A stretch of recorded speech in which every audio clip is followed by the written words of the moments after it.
Посвящается всем любителям литья под давлением.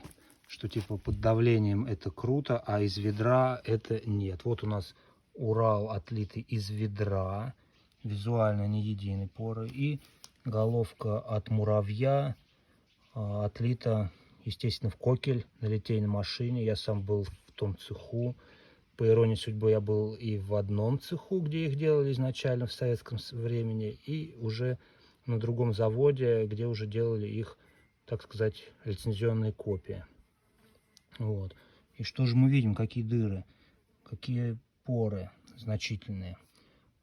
Также такие поры бывают и в Кавасаки, и в Сузуки. Вот где не видел поры, это в каком-нибудь там, может быть, в головках BMW никогда ни разу не видел пор, а я их переплавил очень много, мне их очень часто отдают на металлолом.